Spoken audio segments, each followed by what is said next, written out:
Bonjour et bienvenue dans la Minute Techno Alimentaire. Aujourd'hui, une question de Denis qui me posait la question pourquoi quand je mets de la trimoline, ça favorise le foisonnement de mes glaces?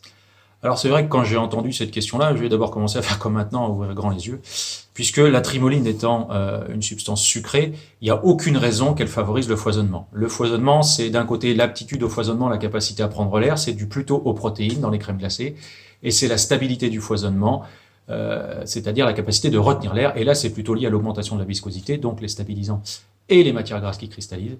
Donc les sucres là-dedans, je vois pas bien. Par contre, quand on raisonne, on utilise la trimoline pour assouplir les glaces, pour assouplir les mix. Concrètement, la trimoline, c'est du sucre inverti, dilué avec de l'eau. Donc on va avoir un mix. Si la glace est assouplie, on va aussi avoir un mix qui est plus fluide. Et du coup, si le mix est plus fluide, il est plus apte à prendre l'air. Donc si la trimoline favorise le foisonnement, c'est tout simplement parce que à quantité de sucre équivalente, à extrait sec équivalent, la trimoline baisse la viscosité du mix. En baissant la viscosité du mix, on facilite l'incorporation de l'air initial dans le produit.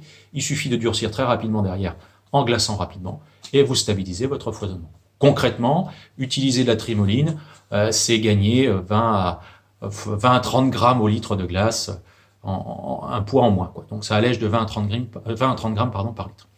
Voilà, je vous donne rendez-vous pour une prochaine vidéo de la Minute Techno Alimentaire. En attendant, je vous invite à aller voir le site de l'école, enilia-ensmic.fr, et je vous dis à bientôt.